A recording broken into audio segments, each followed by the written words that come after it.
Hi guys, how are you? What a great day! I'm really happy to see you all. I really want to check before I can start anything. Namaskaram to all of you. Just let me know if you can hear my voice. Let me know in the comment section. If you can hear properly, just let me know. Hi Shivanshu Sharma. Hi Sophie.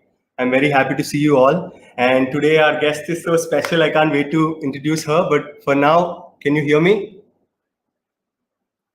Yes. Okay. Great.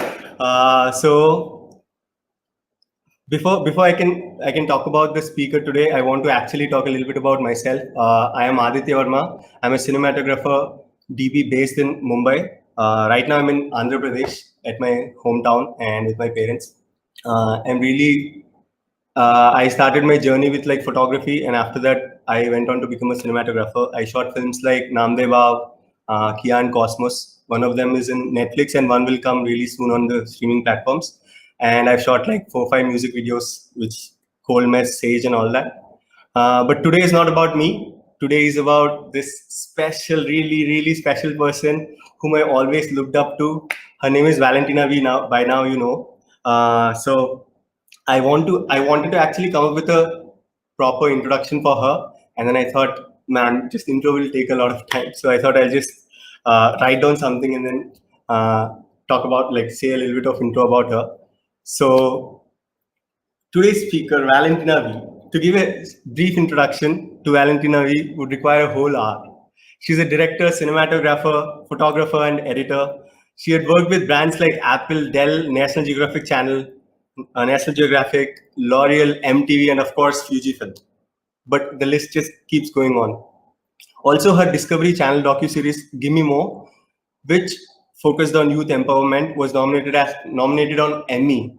And she's a resident pro at Aperture. We all know her from Aperture, and also she's a master trainee at Adobe. I keep watching her sessions. This is the first time for me to do a hosting, and Fujifilm India actually took a chance with me.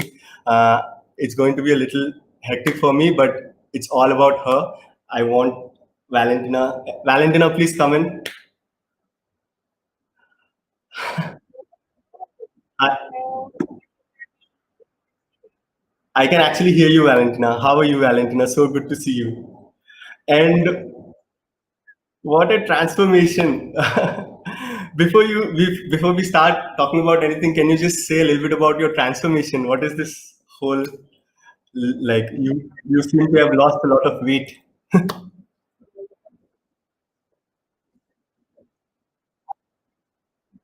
Mhm.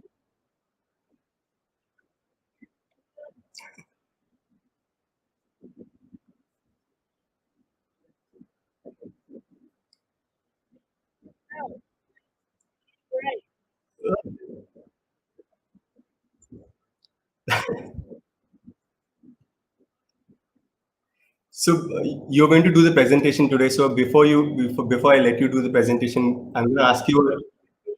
Hear me because Oh, my you can't hear? hello. Now you can hear me, right?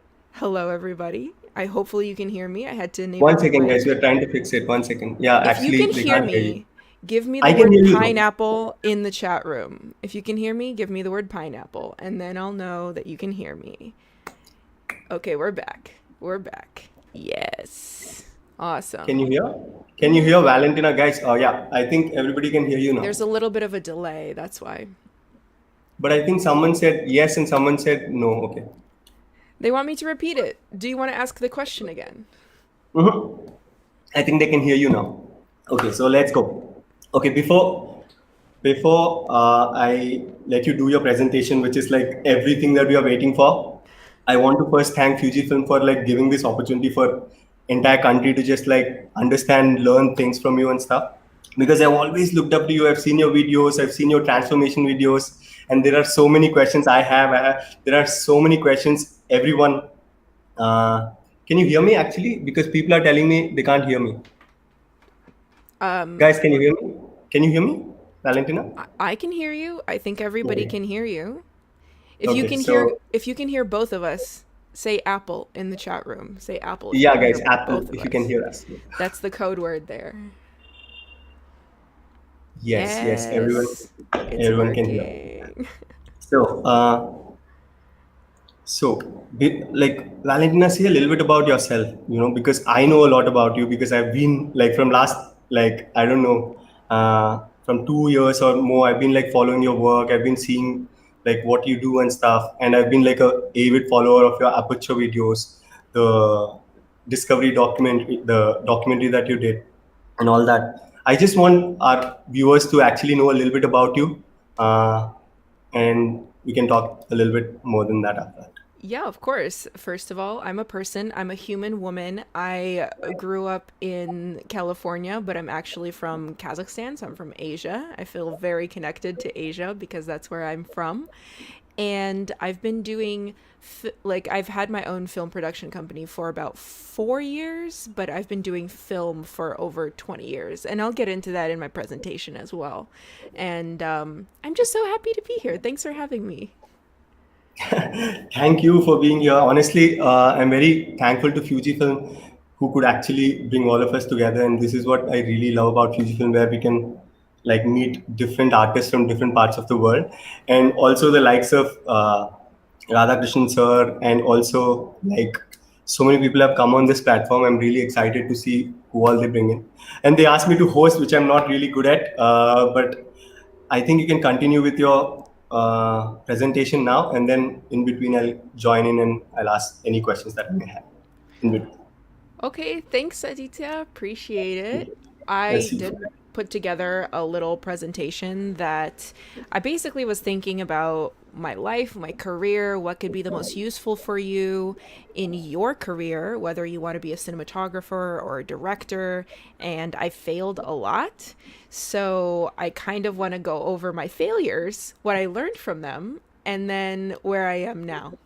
So let's pop over to it. It is right here on the screen. You should be able to see it. This is my face behind a camera. Yes, there we go. So first of all, who am I? Like Aditya said, I am a filmmaker. I have my own production company. I work with clients like Nike, AT&T, Chevrolet, Adobe. My show was nominated for an Emmy. Last year, I directed an entire series using Fujifilm cameras, primarily the X-T3s, some GFX 100 in there, called Moments in Time with Elia Liccardi. And I'm an Adobe Master Trainer, so I teach people Adobe products. I have worked very hard to become a master trainer. So I'm a master in Premiere, After Effects, Rush, and Audition. And I'm the resident pro cinematographer at Aperture. Basically, what all that means is I stand behind cameras and tell people what to do. And I raise lights in the air. And I lay on the ground a lot and get into really awkward positions that are very not ladylike at all. And I point cameras at people. That is my job. And if that is the job that you want, I want you to know that it is attainable. You can do it. If I could do it, you can do it. So, where did I start? Well, welcome to 7-year-old me with a camcorder from my dad. That's where I started. And then I moved on to terrible videos from high school, like this one that I'm showing you right now because it hurts my soul. Look at this transition coming up. Ouch. Because I want to show you that we all come from somewhere. We all have made terrible videos in the past. Like this was a short film I made in high school. Look at that lighting. Look at that. I'm sure that acting is amazing. The sound recorded straight on the camcorder. Everyone knows. I just wanted to show this to you because, like, maybe you're at this level, right? It's important to start somewhere because your first videos are for sure going to be shitty. They're for sure going to be bad. So my first lesson is you have to make a lot of mistakes. So my advice is start making them as early as possible. You don't want to make those mistakes on client shoots. Then after, I graduated from high school, I went to UCLA. I studied design media arts, not film. And I got access to like a green screen studio. I got access to like a very terrible camcorder, but I still used it to learn After Effects. I took advantage of the student like discounts for Adobe and After Effects, and I learned Particular, and I learned chroma keying. I really liked kind of combining chroma keying with real world situations as well, kind of giving a little bit of magic to my work. Here's me learning action script animation with my roommate behind me playing solitaire on the computer. Learning Mocha on my old computer. Modeling, I believe this was Mudbox, if anybody remembers Mudbox. So I'm showing you this just to tell you that I did a lot of things, right? I learned a lot of different things because I think this is one of the things that sets me apart as a filmmaker right now. I diversified my skills. So I didn't even focus solely on cinematography. I wanted to learn everything. And this is partly why, especially in the era of COVID, I get hired now, because I can do everything. I can be in front of the camera, I can be behind the camera, I can do voiceover, I can do everything. And then after, in school, I also joined the Film and Photography Society. Can you find me in this photo? Hint, I don't have blue hair in this photo. And it was just a film club, and it was still like very low budget. Take a look at that microphone just taped to a boom pole with just painter's tape because we didn't have any sort of shock mount. Very high quality. Wow. Wow, what a production. But you know what it did? It gave me a lot of friends. It gave me a community, and it gave me a place to make mistakes. It gave me a place to learn new cameras, new technologies, to try everything out.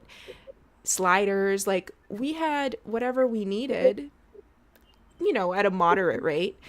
And we got to try things out. We got to make mistakes before we got to work in the film industry, work with clients. Some of our films even went to film festivals.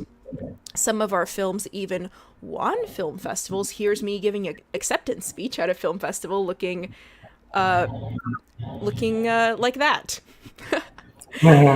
And we did red carpets. It was a great time. And the lesson that I learned from all of that is find a place where you can test things out and mess up. And if you don't have a place like college, then do it in your free time. Because guess what? I'm still testing things out. I'm still messing up. It's important. And the other thing is you don't need film school. You really don't. So I also continue to diversify my skills here. I was a shooter, but I was also a director. I dealt with kids. I dealt with scripts. I was also a casting person. So I sat in casting sessions. And even, I'm ashamed to admit, I was an actress for just one quick second. Snap and it's gone. But it's so important to me to know what all this is. It's so important to me to know every single part of the process, because when you know every single part of the process, you are able to just be a better filmmaker. You're be more compassionate with the other departments. Would you say that that's true, Aditya? Absolutely. I have such moments as well. I have some of those moments as well where I I did things that I'm not really proud of, but all of those actually helped me in becoming a better filmmaker, right? Like in the sense that I've done modeling, I've done like small acting gigs, I have done like millions of self-portrait shoots. And it's like in between, can I ask you one more question? Please. I actually always am very surprised how well you can shoot yourself, because self-portrait photography is also kind of an art form, right? Like it's absolutely a different art form than like when you're the subject and you're the director, you're listening to your thoughts, you're actually portraying, and then you have a direction. You don't have a third person to direct yourself or anything.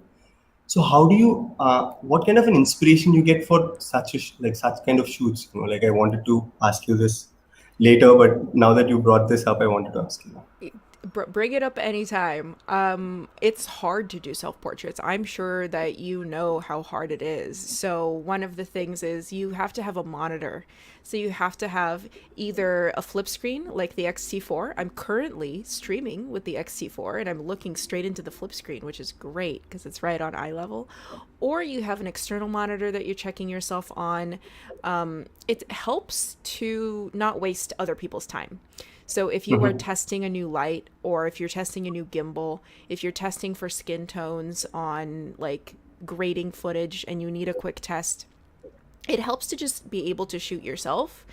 And maybe even if you don't like the way you look, it's fine. Like you get more comfortable with it, I think. Yeah, where do you draw that line of, oh, okay, like I want to see beyond myself, like, because for me the reason why I completely stopped doing self portraits is this, because where, like, it's all about myself. It becomes after a point, oh, I don't want to see my face on camera.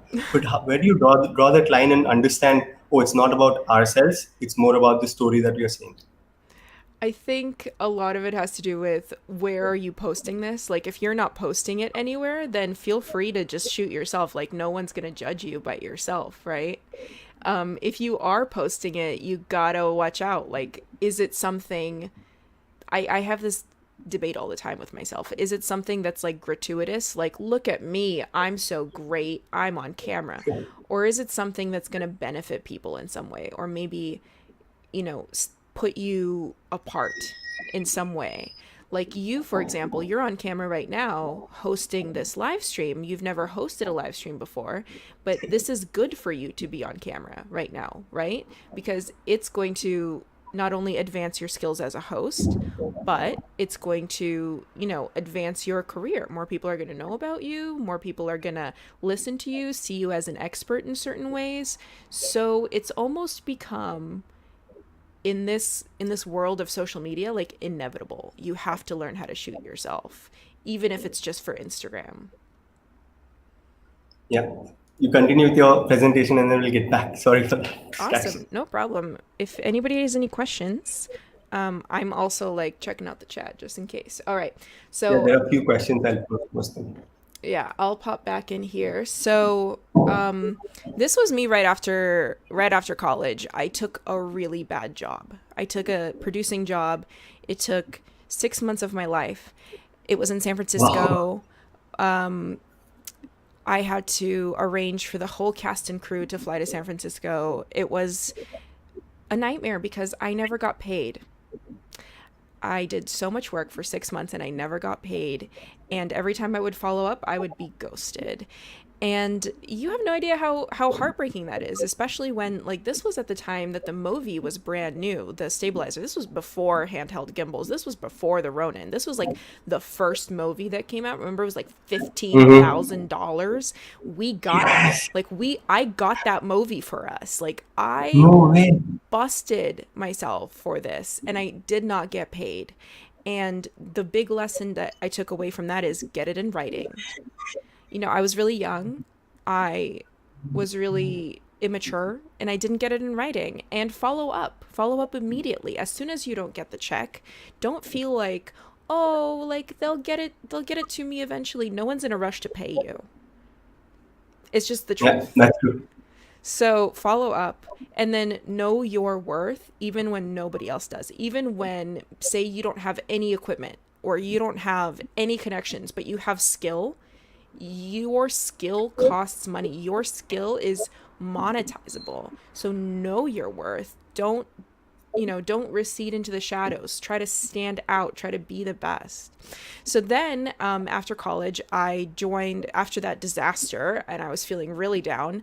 I joined a film society in Los Angeles called We Make Movies.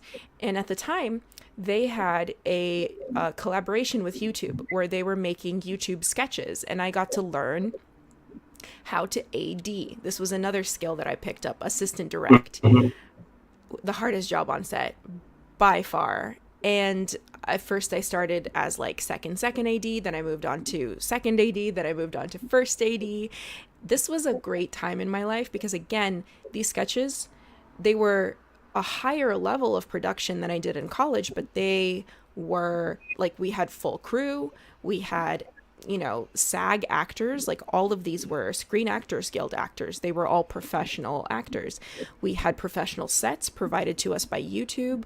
But it was still a place where I could learn and I could grow and I could become better. I could speak to real professionals in the industry and I could like really create. Look, no longer is it a microphone tied to a boom pole with some tape. Now it's an actual sound guy. Imagine that.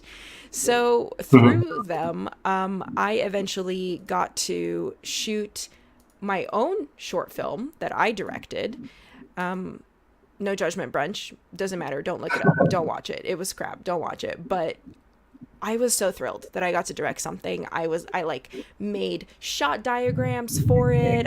Color coded them. I was like, yeah, like I'm gonna kill it, right? Any opportunity, even a free opportunity. I'm like, oh, I get 3 camera people and I get to like set up this whole thing, and I'm not biting a gift horse in the mouth. I'm gonna take it.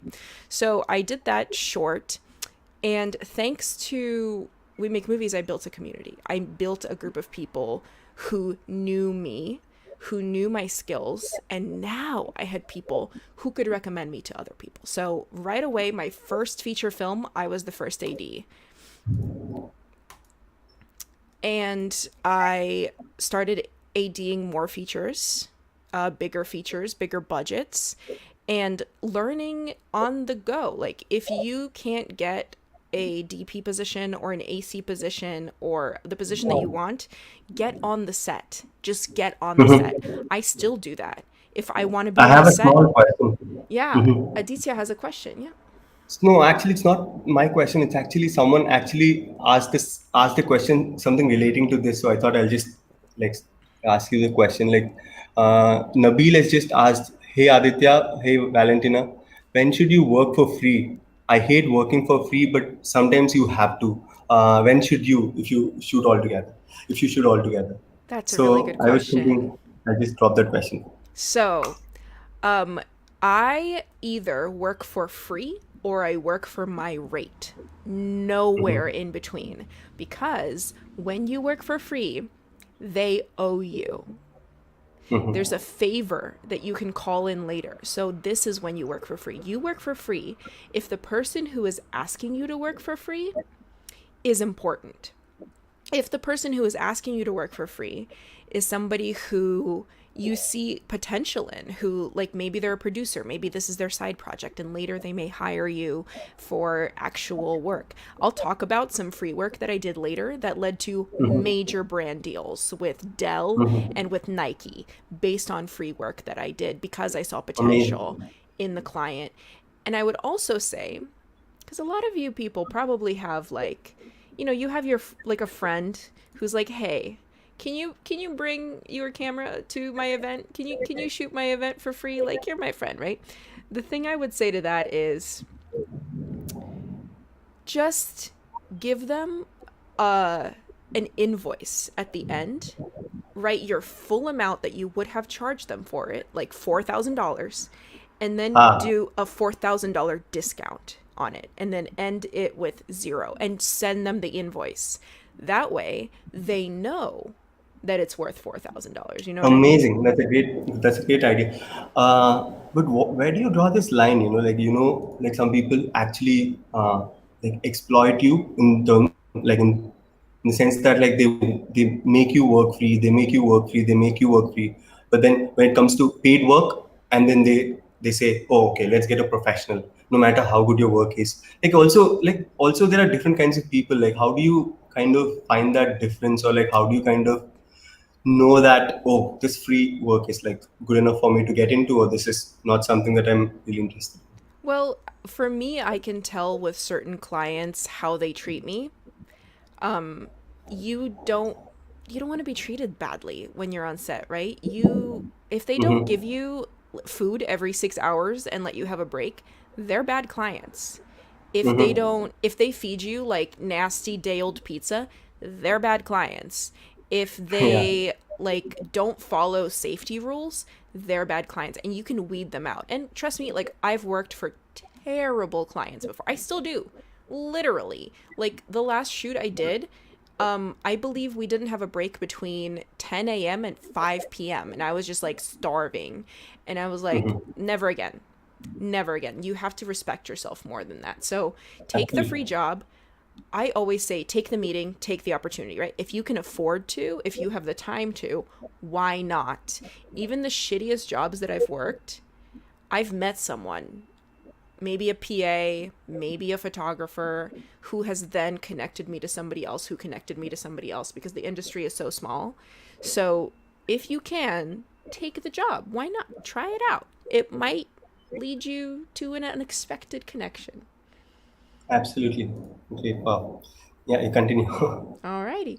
So yeah, I worked on a bunch of features, and a bunch of TV shows and stuff like that. This is me paying for a game show.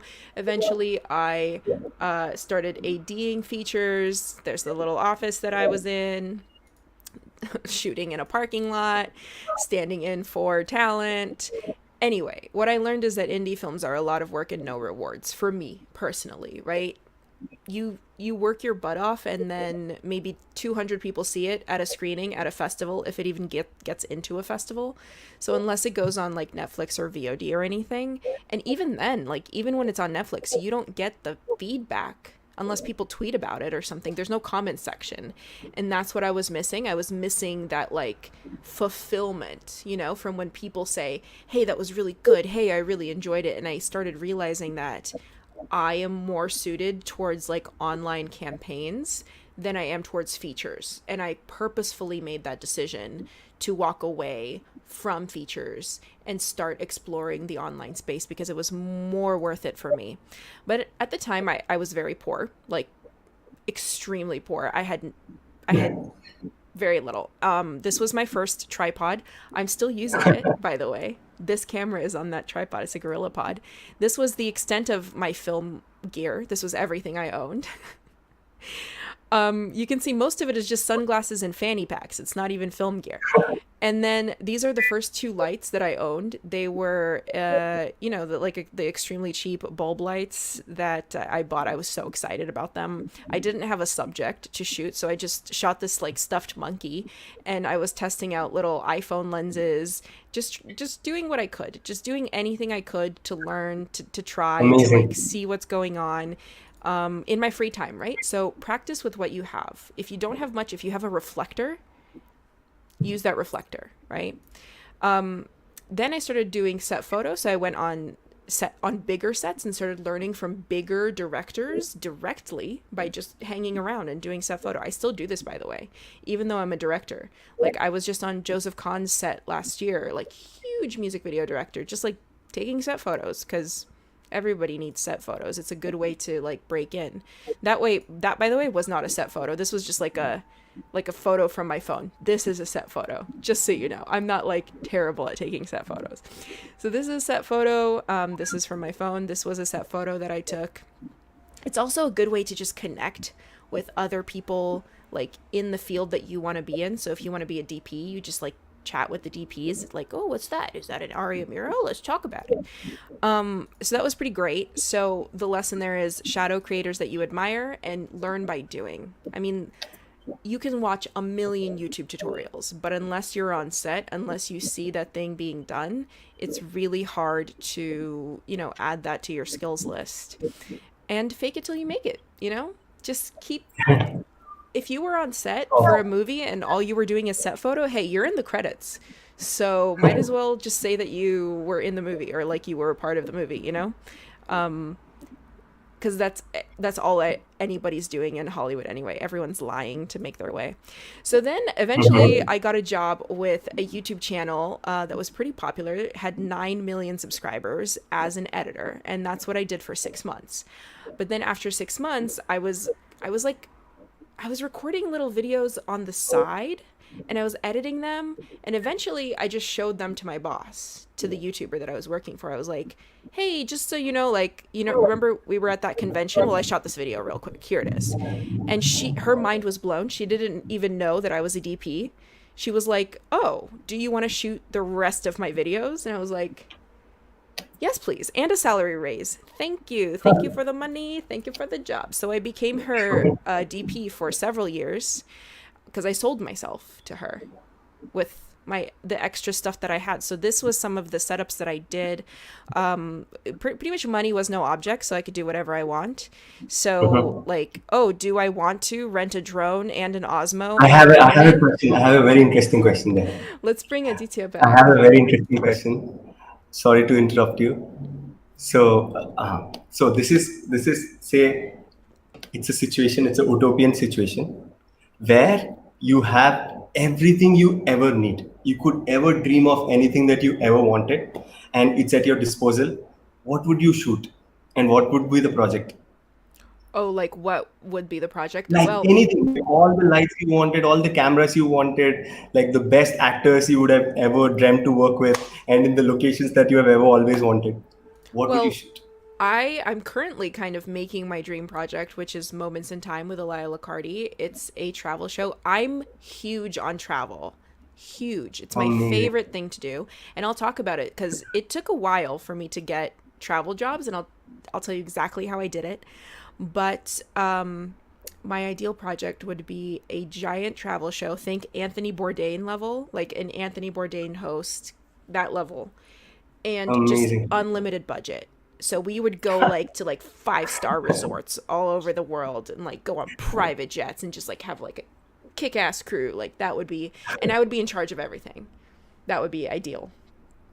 Amazing. And there are a few questions, but you continue with your presentation and then we'll continue with this again. Oh sure, yeah. So this was like an ideal situation for me because I was able to rent whatever I wanted and shoot whatever I wanted. And here's me like doing, a camera check and just like be a powerful woman in the industry and learn so much while doing so much. So I want to show you, I don't know if the sound will play. We'll see. Fingers crossed. I don't think it will. But I want to show you a little bit of a some videos from then. Absolutely.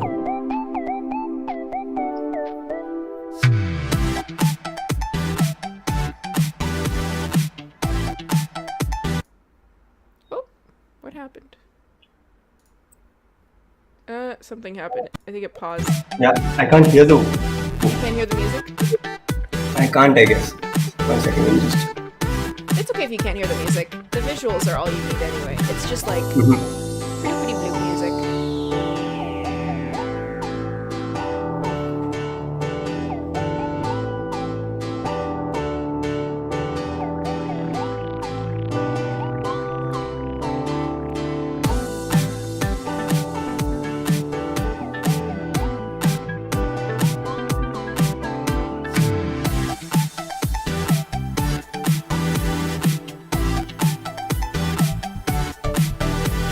Really cool.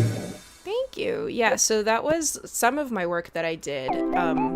Hello. So basically, I I love makeup, but I'm not like obsessed with makeup. So none Mhm. of this was like for my soul, right? It was a job for money, but I Mhm. still made it interesting for me. I still was like, "Oh, a I'll pop you back on screen. Oh, a fashion video, let's make it Mhm. cinematic and let's have all of these like effects on it. Or oh, like we're selling hand cream, okay, let's like make an entire like giant like production about it. I wanted to improve my skills even though I don't care about makeup and hand creams and whatever. So that's the lesson that I learned, that it's okay to work for money. So No, no, then absolutely. And also, like, I still remember, like, there was one person when I was like, when I just started with this Earth thing, like, which has been like which is taking over my main income. My passive income is taking over my main income. Like, recently, my LUTs have been selling well and stuff. So when I was actually working on those, someone actually wrote a big message to me saying, like, why are you charging money? Why are you selling it for money? And why are you working? I was like, okay, I have to pay my rents. I have to do something in the lockdown. I don't even know what to say about it. And he got so offended. There's nothing like wrong about it, but I was just like, why? Like, why would you say that? And I didn't know how to like take that for a while. And I always feel like, it's always like I spoke to one of my other friends, Mike. He told me this, that it's always okay to work for money, because end of the day, if if you're not sustaining, I don't think you'll be free enough to make the art that you want to. I think that's yes. something that you always have to keep balance of. So I think there's no question about that. But Yeah. yeah, please continue with your presentation. Well, You're doing great. I I'm feel like so enjoying it. I feel like a lot of people when they work for money, they feel like they've sold their soul to the devil or something. Like, I'm like a corporate hack, and it's like you have to make rent. You have to eat food. Like it's okay to take the real estate job or the wedding job or whatever you can, because those are the jobs that are most plentiful. Absolutely. Absolutely, yes. Please continue. Alrighty. So always be, but I will say always be lookout for the next thing, right? So what you're doing now may not be what you want to do. So just keep your eyes open. So one thing that I did when I was working for that YouTuber is I asked for a week off. And I took a week off and I went to NAB, which is this big convention in Las Vegas. And I paid for my own stay there. I paid for my own transportation. I paid for my own tickets. I paid for everything because I was like, I want to go. I want to meet people. I want to increase. This YouTuber is not going to increase my network. So I went there. I One met. second. Yeah. Okay. So as I was saying, you can meet someone who can change your life if you take that chance and take a risk, right? What you're doing right now does not have to be what you want to do. Just like keep your options open. So I met literally my favorite photographer on the whole planet. He had been my favorite photographer for like 5 years at that point. He was at the conference. Wow. I walked up to him. This is Benjamin Von Wong, as it says on his shirt right there. I walked up to him and I just said, "Hey, I love your work. I'm a video shooter. Like, would love to work with you. Please, please." And he said, "Who are you?" And I gave him my card, and then a couple of months later he contacts me for some editing work, and I say, of course, like, I would love to edit, that would be great.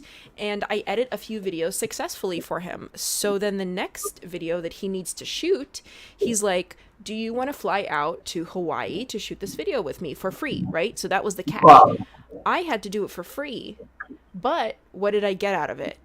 A very good connection and a free trip to Hawaii, so that was not bad either. So we went on an active volcano at midnight. This was like we started at midnight and we worked all night because he was using like high-speed flashes and it was really dark and I had to basically shoot with only light from my headlamp. It was nuts. Super, super low light with actual flowing lava underneath us. Our model was this like native Hawaiian guy. He's actually like the face of Hawaiian Airlines. So we got the face of Hawaiian Airlines to be our model. It was wild. So yeah, it was like an actual volcano, guys. Like I cannot overemphasize enough how crazy this was. And so this is me on the volcano. And the lesson that I learned here is that, I made a really nice documentary about this. It's like a 12-minute documentary. It's on YouTube. It barely got any views. Then I made this video, which is like a minute long with just some text. And we put it on Facebook and it got millions of views. So something that I learned there is like, you need to know what platform you're shooting for, okay? You might be overextending yourself for no reason. I mean, I'm still proud of my 12-minute director's cut and I worked really hard on it, but I didn't need to make it at all. Like, this would have sufficed, So definitely know what you're shooting for. This is something that I ask my clients all the time. The first thing I say, actually, well, after I ask them what the goal is, I'm like, what's your goal? And if they tell me their goal and I like their goal, then I say, what platform is it going on, so that I know what to do. So then after that, we started going around the world like crazy. So this was his shoot in Australia in the Blue Mountains. It was raining and I found this lovely solution, sticking the umbrella directly in my jacket. We went to Greece. So this was for Greenpeace. We shot a campaign for Greenpeace and we did a lot of underwater cinematography. So basically I was swimming between 3 boats constantly, just trying to like keep my camera dry. We went to Dubai together. We did a project there. So this is like a crazy like shoot that we did with these like skull people in the middle of the desert. Then we got stranded in the middle of the desert in the middle of the night. We had to get pulled out by like 4-wheelers. We did a project with Nike. This was a paid project. It's probably like the most amount of money I've ever made for a single project because it was Nike. And it was, we were hanging people off of buildings in Manila. So this is us kind of strategizing while the crew in the back builds all the scaffolding that they're going to hang the people off of. This is me being, extremely businesslike on the top of a building. This is the scaffolding that they built for the people. This is some of the people like hanging off of the buildings. This is Ben, the photographer, taking the photos. And this is the whole crew that I was the director of. This was actually challenging because they spoke mostly Tagalog, so I had a translator, but it was really tough to like direct something and then have a camera team that doesn't really speak your language. But it worked out really well in the end.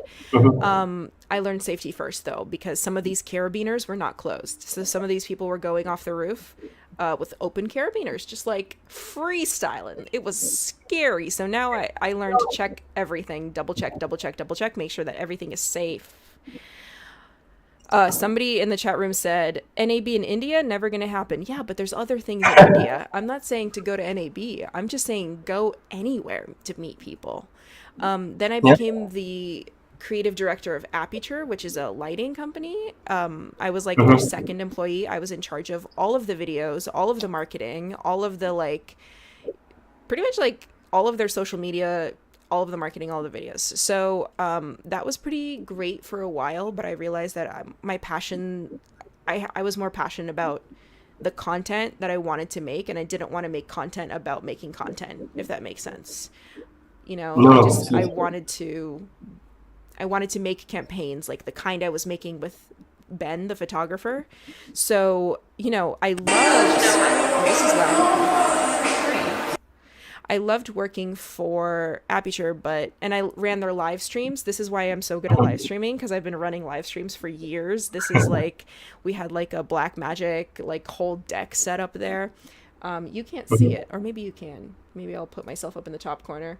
Yeah, so I ran their live streams at NAB, which was like totally not like what I wanted to do with my life, but I did it. I shot all of their product videos, everything. Like, this is when the 120Ds came out. You can see this video was lit with 120Ts because the Ds weren't even out yet. This was like the product video for them. Okay. I went to NAB, of course, a lot. I shot all of the videos. Pretty much, yeah, I hired the crew. I did everything myself. This was back when they were making like lens adapters. Anyway, I quit. Okay, so I'm going to come in once. Okay, I'm going to ask you a quick question, like quick rapid fire kind of a question, because I thought I'll just like come in a bit because I was feeling all left out. So I thought I'll just come in and ask questions. Okay, so I'll do a small rapid fire. Let's see if this helps, because a lot of people are asking questions like this. So probably this will help them in a go. So you can use, like, say, for example, one sentence to answer this. So let's see, it's a very small one. Okay. Choose one focal length for the following. Portraits. 80. Gimbal work. 24. Amazing. Documentaries. Uh, Say handheld monopod. what is this one? Hold on. 18 to 55. But it was not one focal length. I need one focal length. You can't do one focal length for documentaries. You can't Amazing. do that. So yes. So I wanted to actually also ask you this. Okay. Okay. Let's finish this. Street. Finish this street? What? No, street. Choose one focal length for the following. Street. Street. Ooh, that's fun. Like 16. 60. Wow. So everyone No, tells 16. me 35. 1.6. Oh, okay. Yeah. Okay. 16 on crop or 16 on full frame? A 16 on crop. Yeah. Oh, that's about 24 mm. Yeah. Well, I Okay. think with street, it's like you want architecture, so you want like those like really tall buildings, and I like coming really close to people too.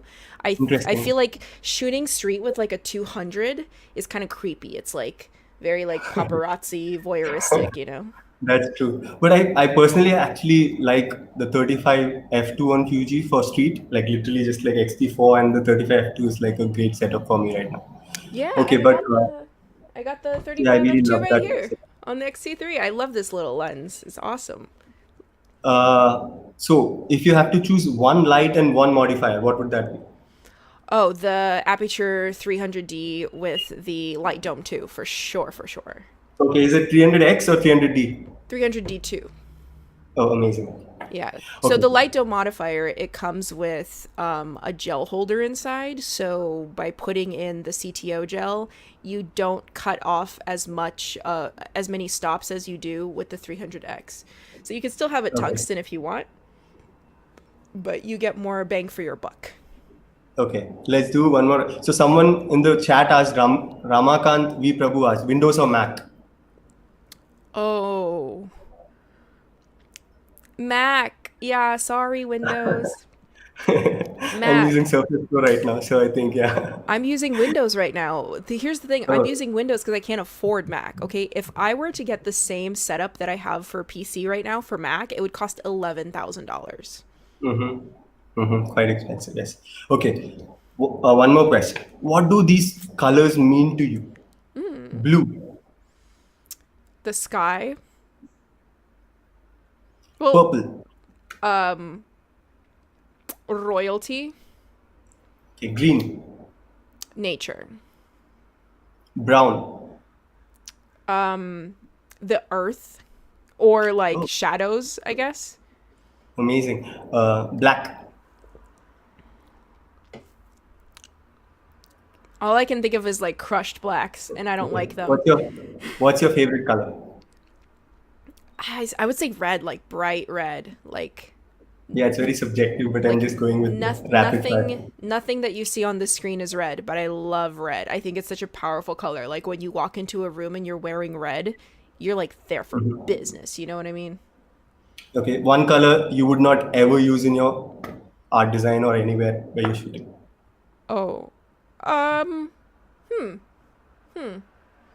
oh, you know that like extremely bright neon green that Oh, thank God. Yes, of really course. neon, like super neon, like super saturated and bright. That, I mean, it'll just blow everything out. It'll take the attention away from anything else in the frame, I think. Amazing. Okay, so now you go on.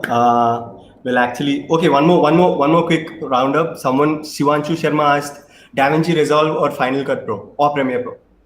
Oh, Premiere Pro, 100%. Premiere Pro. Premiere Pro here too. Okay, you continue, and we'll continue again. Yeah. So I was talking about. So I took a leap of faith, and I decided to leave the job, and I just went back to like. I wanted to do freelance, but at first the freelance jobs were like red carpet things, or like I did go to the VMAs, so that was really cool. I was flown out for the VMAs, or like little, little shitty shoots, like I was talking about earlier, like little shoots where maybe they don't pay enough, but you meet someone who's gonna meet someone who's gonna meet someone. So I was working on those for a while. Like I did meet some famous people. Like this is John M. Chu. Like he's pretty huge. But yeah, like Constance Wu, from Crazy Rich Asians. So some people were great. But I just realized that like I wasn't doing what I wanted to do. What I wanted to do, I kind of decided to hone in on that. What I want to do is travel, right? And I don't have any travel footage in my reel, and I don't have any travel experience. So how am I going to get travel jobs if I don't have any travel experience? Duh, like no one's going to hire me. So I bought a 2-week ticket to Europe. Wow. And I went to Paris and to several cities, Barcelona and Madrid in Spain. And see, that's me shooting over there in the corner. And I shot literally every day. I stayed with my former roommate, so it was cheaper because I just stayed at her place. I shared, as I was shooting things, I shared my process on social media. I just really wanted to be known for like being that person. I droned all over the place. I just really wanted to be known as the person who does travel stuff. And then I made this video, which I'll show you. And it kind of changed my life. I didn't actually post it anywhere. I just put it on my personal social media accounts, my personal Facebook, and I kept it on my phone. So whenever I would meet people and I would say, hey, I'm interested in shooting travel, I would show them the video. And that was enough. I started getting a lot of travel jobs just off of that. So let me see if I can pull it up full screen. So this is quite Everybody's exclusive for always us. in a hurry. Everybody's always in a hurry. Les yeux perdus à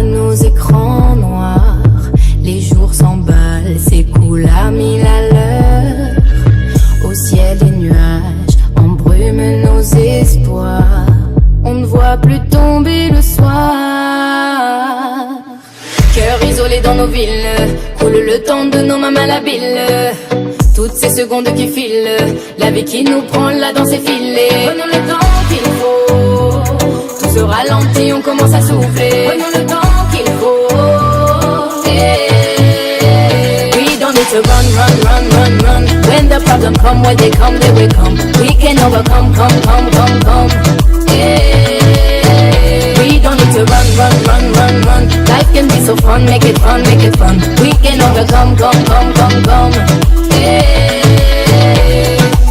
Passent les jours et les combats. Combien d'étés reste-t-il ici-bas? Face au temps, on n'a pas le choix. Combien d'amour reste-t-il à nos bras? Prenons le temps qu'il faut, tout se ralentit, on commence à souffler. Prenons le temps qu'il faut. We don't need to run, run, run, run, run. When the problem come, when they will come. We can overcome, come. We don't need to run, run, run, run, run. Life can be so fun, make it fun, make it fun. We can overcome, come.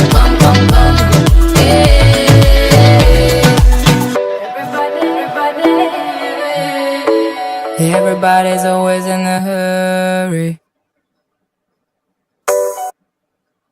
Amazing. It's a great one. Okay, I can't hear you. Valentina. Oh, hi, I'm back. Could you repeat what you just said? I don't think the people heard that.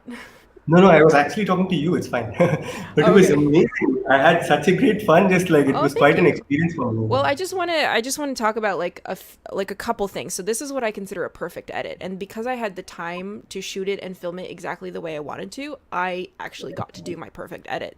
So if I put myself, I'll just go over like a couple things.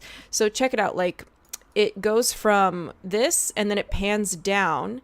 And now it pans up and we're at the people, right? See this dog going to the right? And then it match cuts with this woman going to the right in a red coat and the man in the gray in the middle. And then it match cuts with the woman on the right in the red and the woman in the gray in the middle. And then you're looking at the woman in the red and there's a red car. Now there's a woman going to the left and the military guy is coming to the right and you see the sign in the background and that match cuts to the sign.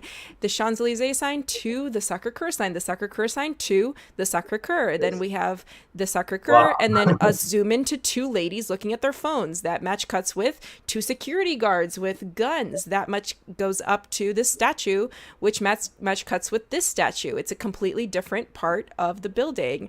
That comes down and then that angle of the statue matches the angle of the flag on the top of the building. Then the flag and the guy under the bridge in the daytime and now in nighttime it emerges. So like you see kind of like what I did there. I wanted to do a showpiece. Amazing.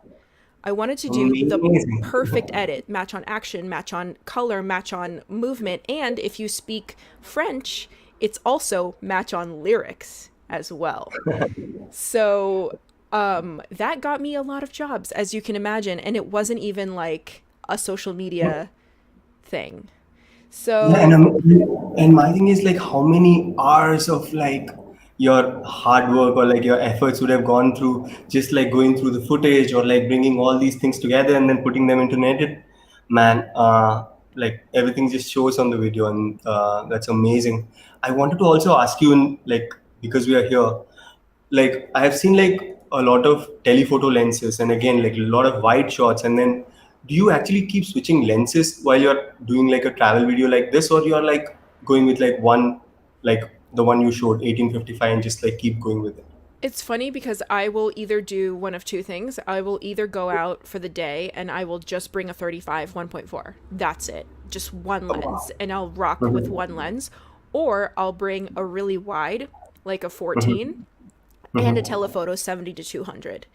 And I'll just bring those two lenses and I'll rock with them. I usually have a list of things that I need to cover. Like if I shot the previous day, I shot like a left to right thing, I need to shoot a left to right thing again. Or if I shot like a red centered person, I'll like look for people with red coats that I could shoot.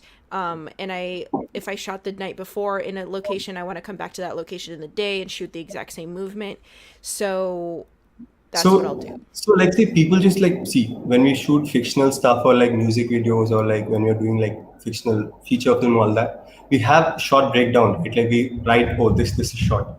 Do you do the same with travel videos as well, or you just go there and shoot neck of the moment, or it's a mix of both? With travel videos, I don't have like a shot list, but I do for pretty much everything else. With travel videos, it's hard because you don't know what you're gonna see to the first episode. But that's yeah, I definitely planned a lot of things for that for sure, for sure. Okay, you continue. We'll actually do the rest of it in a bit. I'll ask you rest of the questions. You finish your thing. Okay. Also, I have no idea. I feel like I'm reaching the end of this presentation. I think I'm yeah. Yeah, we're There's not that done. much more. There's not that I much have a more, lot so of we're good. questions. Okay. All right. So basically, the lesson here is don't be afraid to promote yourself. Okay, and also don't. This is just like a side note. Like, don't put people down. Never, like, never put people down. If somebody is doing something that you can also do, hey, guess what? If you can do it, go do it. That's the thing. If you can do it, go do it. And don't be like, oh, I could do that. Oh, I could get that. Like, okay, then why aren't you? You know? So that's the other thing is like, go do it yourself. I knew I could shoot travel videos, but nobody would hire me to do them, so I went and did them. All right. Amazing. So So people do actually ask me, like how do you get work? How do you get work, or how to get into the industry? Yesterday, someone from Instagram also asked, like, how do you bust into the industry? Someone asked. Like for them, I think you have already answered with your whole presentation, where you just go do things for yourself. If your work is good enough, you will get through and get work. And it's a great presentation, man. What can I say? One thing I want to ask, like, because now that we are here, like most of the people in the comment section are also asking similar question.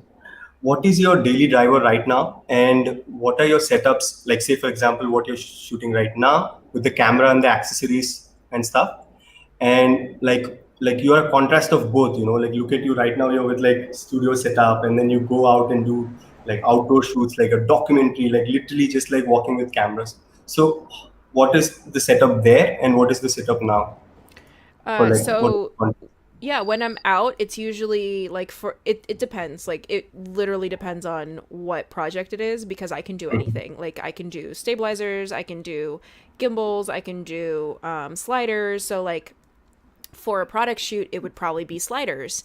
And it depends on the product. Like if the product is something that's not moving, then I need some kind of slider. I need some kind of rotational table.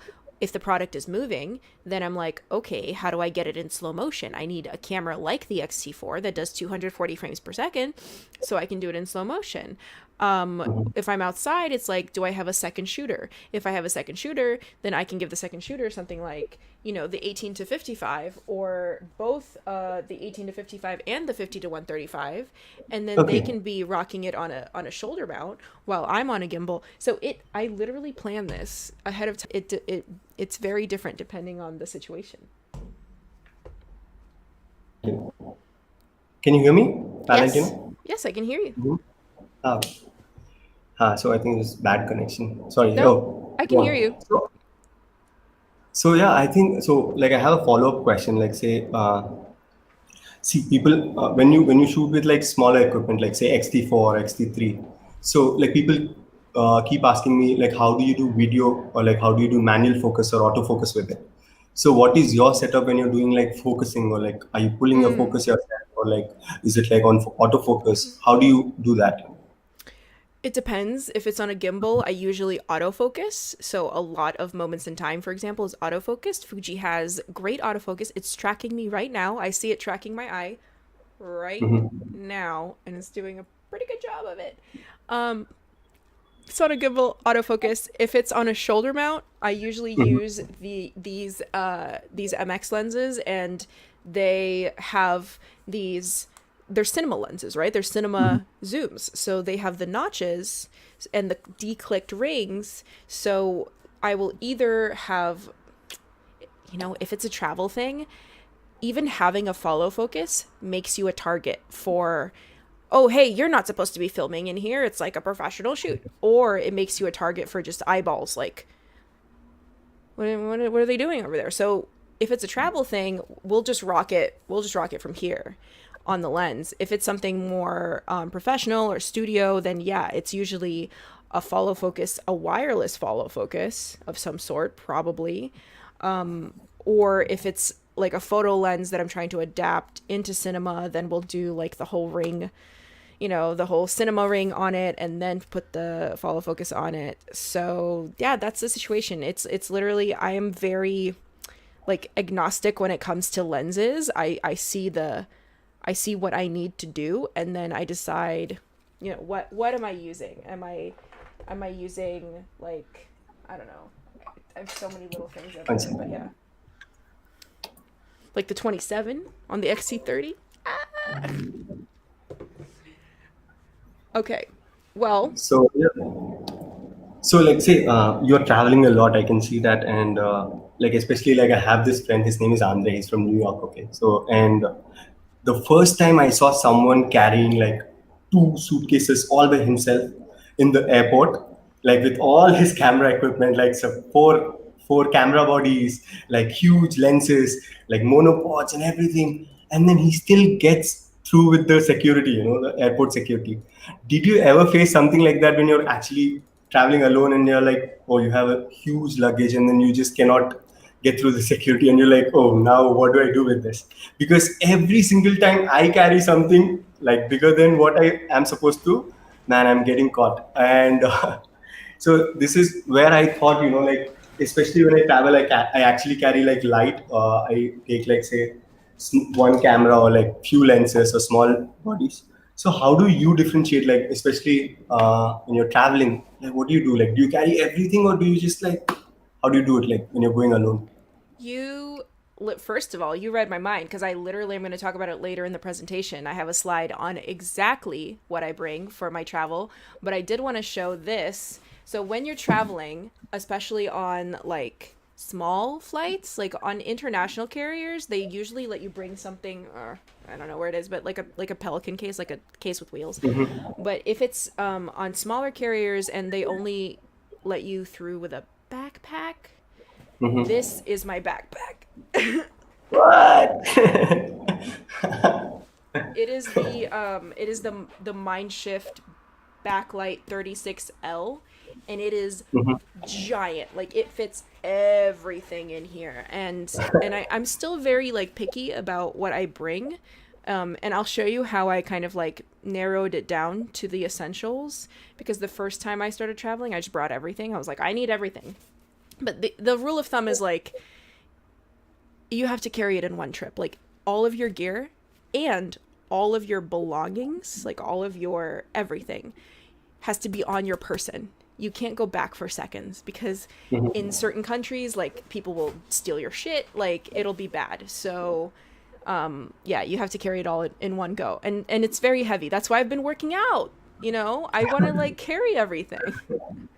So you should share with people like your story of why you're actually trying to lose weight, because Why you I'm had some.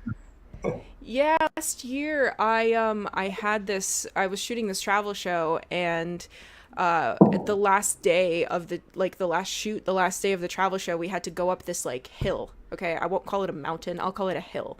And I was so out of breath, and I was so sad that I couldn't keep up with the rest of the production. Like, they went ahead of me, and I was just like, I'll just stand back here, I'll fly the drone, it's fine, you go on without me. So this year I decided, I'm in quarantine anyway, why not get in shape? Because we are planning to do the Himalayas, or we were planning to do the Himalayas in November. I don't think that's happening anymore, but I'm still hoping, so I'm trying to get in shape so that I can carry 50 to 70 pounds of stuff on my back, including camping supplies, so I can climb the Himalayas. That's the situation. Somebody asked in the chat room what the frame rate I shoot at the most, or what I prefer. So I shoot 60 frames per second at 4K the most, and I've been doing that for over a year now, because the X-T3 actually had that ability, which is why we chose this camera to shoot the travel show with, because of 60 frames per second 4K. And actually, hot tip, Colin Tilley, the guy who makes like the most amazing music videos on the planet. He shoots all of his videos at 4K 60. So if it's good enough for him, it's good enough for me. You know what I'm saying? And then certain things I will shoot at 120 or 240, especially if it's like fire or water or like things like a dog breathing or like a cat jumping, like things that need that slow motion. But most of the time I don't want to sacrifice the 4K because I do rely heavily on it. Okay, so also I want to ask you, like with audio, like with sound, right? Like obviously I see like you heavily rely on sound as well in your storytelling. So like with travel, like how do you capture sound? Like what kind of mics do you use and what kind of stuff do you use to Yeah, record? I wish I had a sound person, but having a sound person is just too obvious when you're traveling. Like if there's a big guy with a boom pole. So the rule of thumb is, have it as close as possible to your speakers. So I'll do something like I'll have why is all my stuff just everywhere? I'll have lavaliers on all of my speakers up to 3 people, and then I'll put that either directly into the camera, like into the camera on top, or I'll have like an external mixer that I will carry around in a little fanny pack. And I actually have a video where I show you exactly that, which I can play. Oh yeah, can you can actually play that? Yeah, I can play it. Let me just go find it real quick. Here we go. Just a sec. Scrolling. Okay, here we go. Yep. All right. So this is how I shot the show, Moments in Time. So my name is Valentina V. And I'm Andre Masudin. And we are shooting the show as a 2-man band. Yep. And this is kind of our everyday camera setup. I have a Fujifilm X-T3, which is an APS-C mirrorless camera on a Zhiyun crane. And I'm usually rocking this small 16mm lens, and we're usually outside in the daytime, so I have an ND filter, 77mm, adapted to this lens. A lot of our talking shots are walking. They're really dynamic. So it helps for me to have the lav microphone on Alaya, and then my receiver is actually straight into the camera. So this is all I need to capture walking shots, and I can monitor it with my headphones. Meanwhile, Andre is capturing B-roll.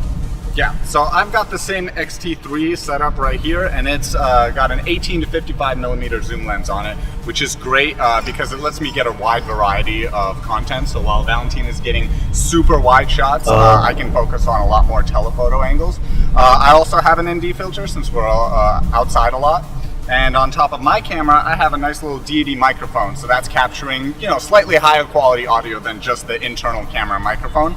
And then in my extremely fashionable couch right here, I've got an H4n recorder and a second Sennheiser lavalier, which we can put on a guest if we're doing a guest interview. And in my backpack, I have one more zoom lens. I've got a 55 to 135, which is great for capturing those really, really long telephoto shots. And when I'm on that lens, a lot of times what I'll do is I'll switch over to 120 frames per second, so I can get a lot shorter takes, but they're a lot more stable than they would be if I was just running it off of the shoulder mount or just trying to get a handheld shot. So between all of that gear, we are able to get a pretty nice coverage of footage for this show. Yeah. All right. So that's Yes. how we shot it. Amazing, man. Great setup. I want to actually ask you one more thing. This was one of my important questions. So firstly, as soon as the pandemic hit, right, like I started shooting, like initially there was this like good 10-15 days of me just like understanding and settling in and like just understanding what's going on with life and stuff.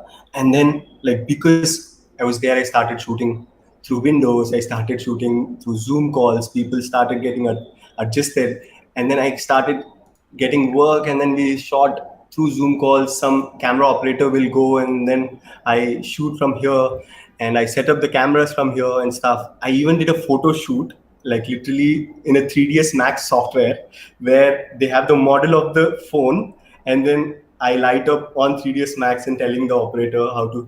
So I've been doing like all this stuff, and I have been seeing you do so much work in like during this time, and like I just want to know how is it different from the workflow how it was before, right? Like I remember you telling me you had to come to India to do the workshop, and now we are doing it through online.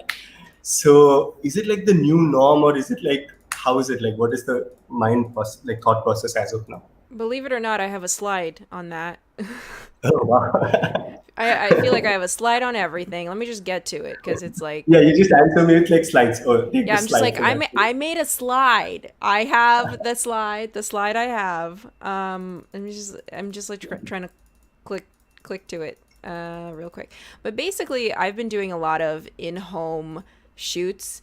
A lot of them are like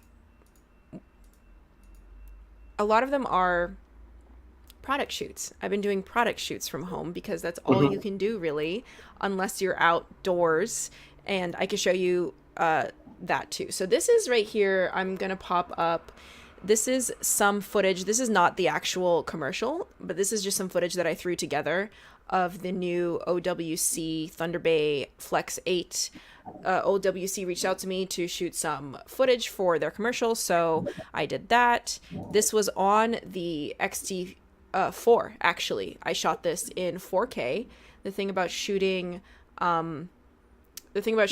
like non-moving objects, like I said, is you can shoot them in 4K. You don't need slow motion. You can just slow down like whatever the movement thing is. So whether it's a turntable or a slider, just make it slower if you need it to, so you can get that full, the full lighting and the full everything.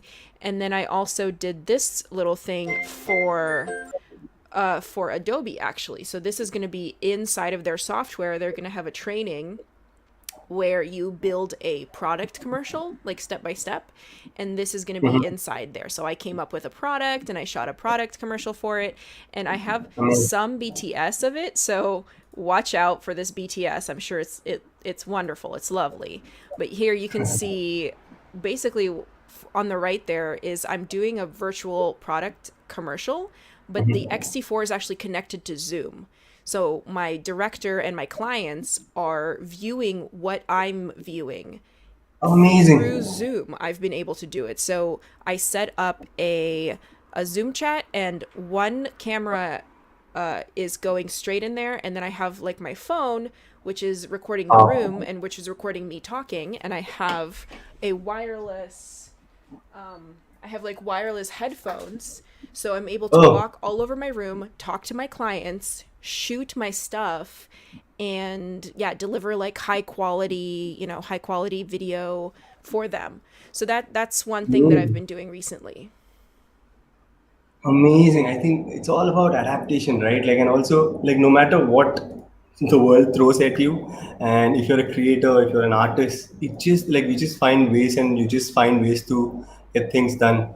Yeah, That's I'm awesome, also man. we can keep Yeah. talking because this is a silent video, but I'm also showing on the screen right now some footage Yeah. that I got last weekend for a music video. Oh, it is being weird. I think the export must have messed up. Sorry about that. I'm going to take it off. The export messed up.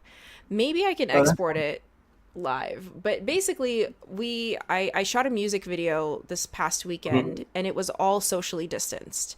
The entire thing was oh, outside. Everybody was wearing masks. Everybody was, super, super careful. That's how we did the whole music video. So it was pretty. Actually, you could just watch it in Premiere. Here, let me just open it up in Premiere. yeah, I think it'd be fine because it was Brilliant. looking fine. Yeah, so this is like this is ungraded XT4 footage. Some of it is in 60, some of it is in 120, some of it's in 240. So this is in 240 right here. So just straight up ungraded outdoors. What's great about the XT4 is it has that in-body image stabilization, so you can use longer lenses, and even handheld, it's going to be nice and steady.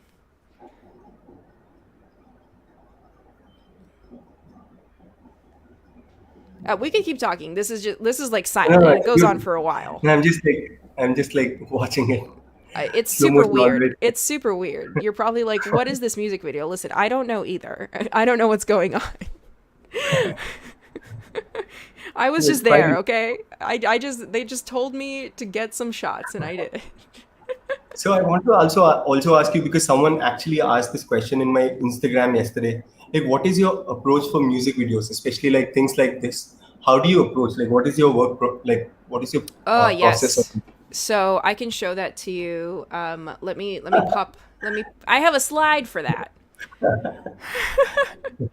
So let me show you. Oh my goodness, this But is. this looks so good, man. This looks so It like looks it's so so different. the ungraded looks.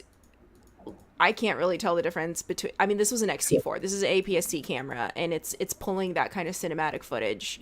It's amazing. So here we go. Here's my slides. All right, so this is how I do it. So for planning the Yeah. shoot, what I'll do is, this is for documentary specifically, but this could also apply to pretty much anything, right? What kind is it? Are cameras rolling the whole time? Are we doing talking heads interviews? What do the shots look like? The look. So is the B-roll in slow motion? Is it handheld or smooth or on a tripod, second shooter, or a time lapser? Are there lights? I'm also thinking about like where we are, what we're shooting with. This is, yeah, so I'm thinking about the sound. So how is audio handled and who's in charge of sound? So for this one in particular, we did the Sennheiser lavs, and even stuff like, do we need a backup recorder? So I have a backup little Sony recorder. Do we need a thigh strap? So I'll go and like get a thigh strap and get undercovers and overcovers and all of that. And I think about the logistics. So like, how are we getting around? Do we have a local? Are we shooting it locally? Are we shooting it overseas? Do we have a fixer there who's going to help us? Do I have a data plan? Do I have currency and all of that? So that is kind of like what I do for videos. And then I also have, let me flip it back to us. I also have a really fun BTS, which kind of shows you like me in action directing a music video that I can show if you want. I just want to actually ask a small question in between, like where Shravan Idran has actually posted it, if I'm spelling the name correct. How do you know this is what your visual style is? Do you stick to any particular type of style? That's what he's asking. So, yeah, I do have a visual style, and that's a great question. Thank you for asking it. And I think my Thank visual you, Shravan. style is why people hire me. Because anybody can set lights and, push a button and like be a competent videographer like that you can learn. I think a visual style is something that you cannot learn, that happens over time. So for me, my visual style is number one, everything has to be immaculate. So I plan for every little thing. I plan for depth. Like everything has to have depth. Even my room right now, my setup, you see it has depth. I have the tiniest room ever. Like it's like 5 feet behind me, but I like to create depth. So I'll choose lenses to create depth. I'll always choose lighting that's going to complement the scene. I'll always like try to have some kind of foreground background separation. If it's not like an interview like this, but if it's I'm always moving, like whatever it is, I'll plan a gimbal or a dolly, like there's always some kind of movement. I have some like signature shots that I really like, like an orbit on a long lens. Mwah, mwah. I love an orbit on a long lens. And I also So, like to think about the edit and how it's going to cut together and how that relates and how it kind of seamlessly all blends together. so when see, obviously this is when you're directing and you're shooting as well, or when you're editing as well. So there are times when you like shoot for others as well. You also do cinematography, like you just double down as just a cinematographer or Yes. editor or something of that sort. So how do you collaborate? Like how do you like how is your what is the process of collaboration? Like how do you do it with your director? How do you put whatever you have in your mind to the director, or how do you take like vice versa? Like because that's also very important, right? Because we might have like hundreds of like ideas. Like I myself, I also do like things myself, but at the same time, I am just a cinematographer. I'm just hired as a DP or an edit, like or some kind of thing. So Oh, I think somebody froze. It might have been me. thoughts or like your like say, oh, Tell me your process actually. Okay. So when I collaborate with a director, when I'm just the cinematographer, a lot of it is pre-production. Hold on. We might be offline. Let me just make sure that we are fine. Okay. Yeah, I can see I Yeah. can see a second. So, I it's a lot in pre-production. So, because when you're on set, you do not have time to be asking about every creative decision. So, you need to do a tech scout. That tech scout has to include what does the electric look like in the place?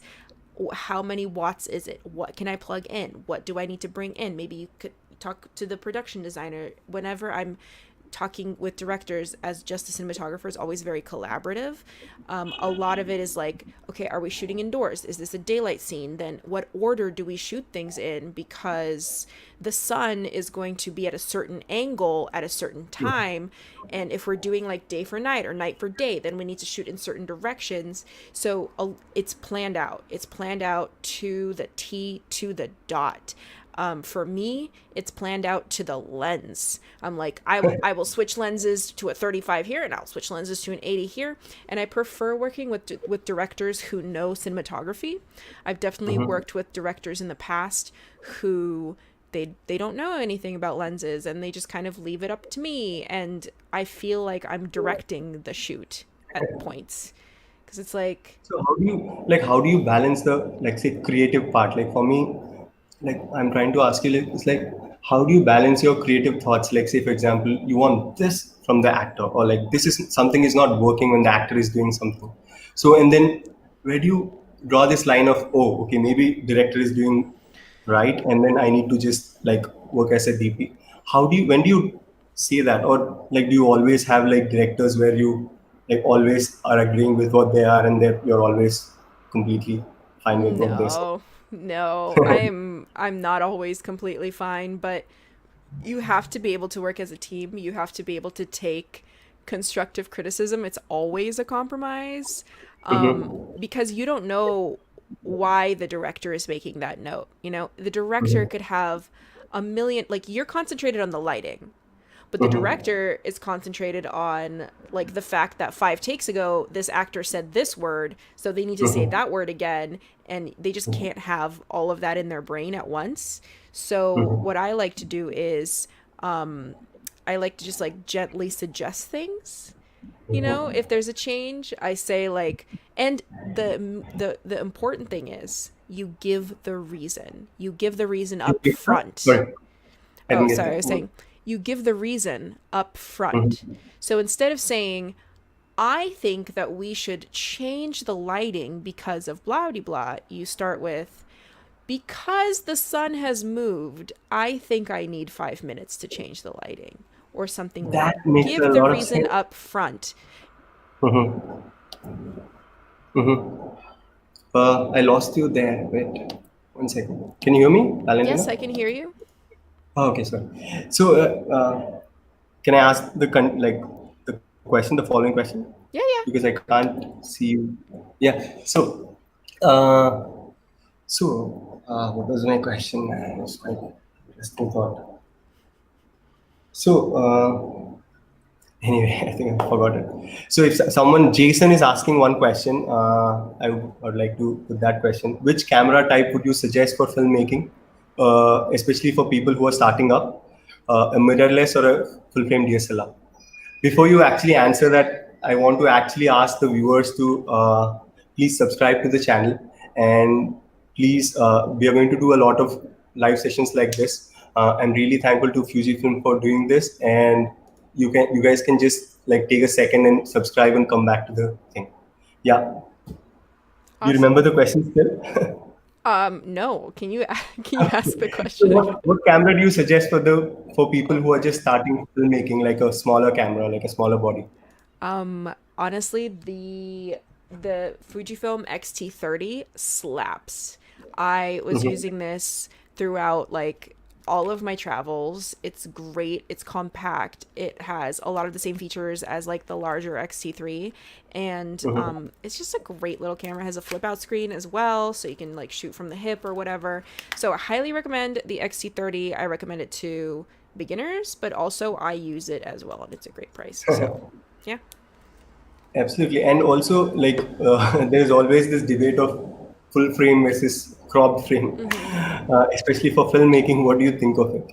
Because I've answered it millions of times. I want you to tell me what your thoughts on that are. My thoughts are you're talking about, first of all, two different price points. Let's just start with that, first of all. Full frame is going to cost you more for the most part. I'm not saying like overall, because certainly like Blackmagic cameras, for example, have a smaller sensor than certain Sony cameras, but they cost the same or more or whatever. So I think you're frozen in the corner. Maybe. He'll be back. Hopefully. Maybe it's my stream. Okay, we're back. No, I We're can back. hear you. Yeah, I Can think you the hear me? stream was frozen for a second. It might be my internet, but Okay. anyway. And also like there's a lot that to be said for, okay, how are you filming the thing? I think people always think cinematic to equate to the shallowest depth of field, the biggest bokeh like ever. But if you actually look at movies, like if you actually look at the way that they are shot, the way that they are framed, a lot of the most cinematic shots are shot on wide angles, nay, anamorphic angles, right? And with any wide angle lens, you are not going to be able to achieve that creamy bokeh, that creamy stuff. So you can still achieve like extremely beautiful cinematic quality footage with crop sensors. I'm a user of both. Like I use full frame, Super 35, APS-C, 16, like I use everything. It's not even about the sensor for me. It's about what I'm using it for. So like the X-T4, first mirrorless camera to have 4K 60 and at 180 240 frames per second and IBIS in it, and it's Yes. it's a APS-C camera, like, and it's like half the price of the competitor cameras. So Yes. that's my thoughts. Yeah, also, like, how useful do you think is IBIS? Because I always feel like there are few technologies they're like, oh, not so great about it. Like, I can still live with it, but there are some things that I really like. Some of the technologies which actually makes the difference, like something like IBIS, right?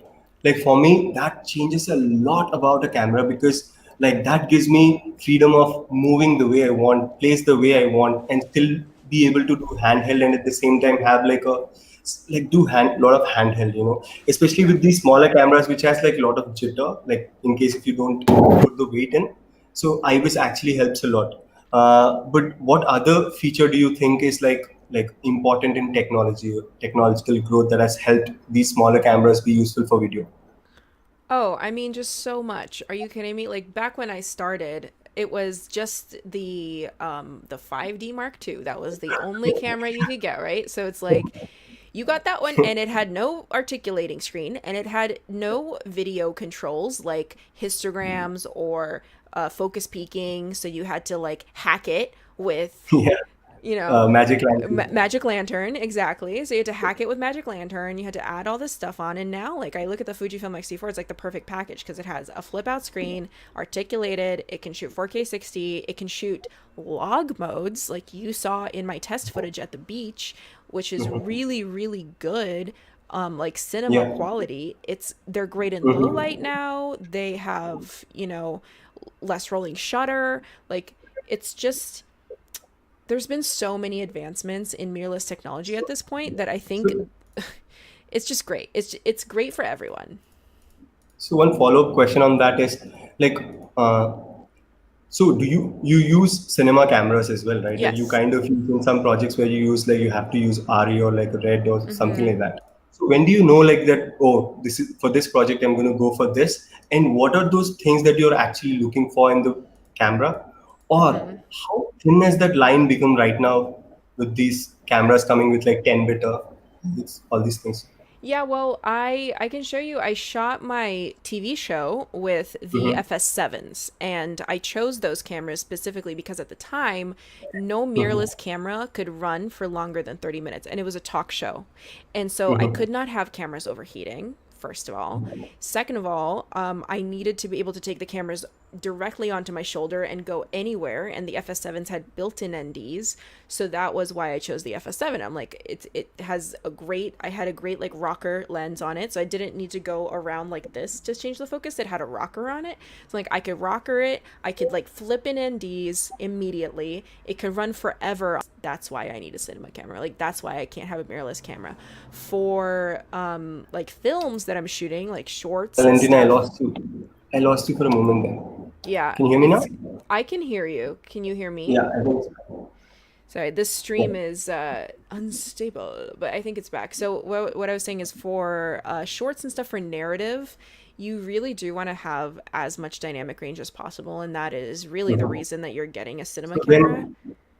then I think f-log, like, do you think the 10-bit in these smaller cameras help like narrow the line? Like, because for me, I remember like I have a cinema camera. I own a cinema camera which I was like using a lot. But then as soon as XT3 came in and XT4 came in with like 10-bit internal footage or like 10-bit external 422, like for me like the image quality like almost became like not a factor anymore, because for me I can literally see XT4's log footage in 10-bit and then see like a C300 or like FS7's log and be like, oh, okay, it could have been shot on any of those cameras literally. So that Well, just you're not the only literally one. The average person can't tell the difference either. You know, so it's like at that point, then why do you even need a cinema camera? Is a really good question. To show off, maybe that you've got a lot of money. I don't know, like that you does can it afford work it. though, like with the clients? Sorry, what did you say? I said, does that actually work though with the clients and stuff, Oh, where you have to like, oh, I'm actually choosing a cinema camera only because the client wanted it, or like only to show off with the client? well, for me, some clients, especially here in Los Angeles, they do know what a red looks like. They do know what an Alexa looks like, and they're kind of expecting you to show up with that. Some of them even request it. But there have been plenty of times when I've shown up with my mirrorless. All you do is you build it out with a cage, a matte box, rails, a monitor, like a follow focus, a battery V mounted to the back of it, like a big tripod. You like show up to whatever it is, and they can't tell the difference. Like they don't know. They don't even see the camera. The camera's so small. The lens is like this big, and the camera's like this big, and they can't even tell the difference. And then you show them the quality of it, and like I'll play it again through Premiere here so you can see on the screen. Yeah. This is the XT4 stuff from the music video from this weekend, all natural light. You show them the quality and they're like, wow, they're really impressed. I mean, it's not, look at his skin tones are like like very dark against a very bright sky, and you're not getting any clipping, and you're watching it like, wow, like this is like some very great dynamic range. It's looking good. For the majority of cases, I would say that this checks out. Now, there are some camera standards that are approved or are on the Netflix approved list, and that's where it gets a little dicey, because nowadays, if you want to submit content to Netflix or to streamers, it needs to have been shot on one of a certain list of cameras, and that's But where it gets dicey. I think that Netflix thing, right? Like it's for Netflix originals, I guess, because one of my films is on Netflix, but I shot the entire thing with mirrorless, and it was not on the list of the thing. Yeah. And so, Well, that yeah, also might definitely, I be think. new. Like I just heard about it, so that also might be new. No, but I think it's also true that Netflix has a list, and then people actually want to use those cameras in the list just to be in the safer side and stuff. Yeah. But I was gonna ask you, like with the new cameras releasing with like 6K, 8K, when was the last time you actually delivered in 4K, maybe or like Never. 6K? I never delivered Never. in 4K. I never And delivered in 4K. yeah, like how important is it like to grow into that direction more than like say dynamic range or like something that is actually useful, Not that important. especially in independent. Yeah, if you're delivering in 4K, then I understand why you would need 8K. I mean, 12K you probably don't need, but I understand because you want to reframe or you want to downsample or something. but I have never ever delivered in 4K. A lot of what I use 4K for is actually like this, where I will frame it in a way where I can cut out like a center slit Yeah. and reformat it for vertical, because a lot of the things I do are for online distribution, whether it's like an ad that goes online or a campaign that goes online, or it's for an influencer for a company that's online. So you have to shoot it a little bit wider than Yeah. you are used to, because then you can crop in Get on the the whole. 4K, Yeah. you can get the vertical. So that is why it's really important. But actually, when I was in China on the Hobbs and Shaw press tour, I saw the guys there. They're shooting for like Weibo or something, and they have giant cinema cameras, and they built these like L plates out of steel, and they have Oh, these just to get like the portrait more yeah, on. yeah, and they have like the quarter 20s on them, and they're like shooting What? vertically on giant like cinema cameras. I'm just like, you It's really need to do that right now? Okay. yeah. So someone Ramakant V Prabhu has asked one question. Can you recommend some video accessories? Maybe a best monitor. Monitor. What kind of monitor or outside the recorders you use? I honestly, I I either rent something like a 17-inch Atomos, like something for set, and my producer rents it, really, not me. So I'm just like, I just need LUTs and I just need it to be big, so you go for it. We're on set. Or I'll just use like an eye cup or something like that, because I'm outside and I need it to be sharp, so I'm using the EVF. But the one monitor that I do use is the Aperture VS5X. It doesn't have LUTs on it, but it's pretty nice and it's a good price, and it's a loop through monitor, which is really important for me, because if it's not a loop through monitor, a lot of cameras, they will like if you're recording in 4K and you're outputting HDMI, they will just like the screen will stop, like you can't see the camera screen. So you actually need two monitors. So you can either do that through a splitter, but a lot of splitters need external power. So then you're stuck with that. Or you get a loop through monitor, either SDI or HDMI, whatever, but like you can loop through one monitor that's on your camera so you can view it, and then into like the client monitor, or into, like a Hollyland wireless HDMI out, and then to a client or a director's monitor. So something like that. But yeah, Amazing. monitors. And is there any accessories that you use, like especially like what kind of gimbal do you use, or like what do you use on X-T4? Yeah, I use the June Crane Lab, June Crane 3 Lab. That is my current favorite gimbal, but when I'm walking around like cities and I don't want to be like two hands with it, I will just use the the crane, the original crane. But yeah, this is the The one I crane. use. Yeah. I can show it on the screen. This is the one that I use.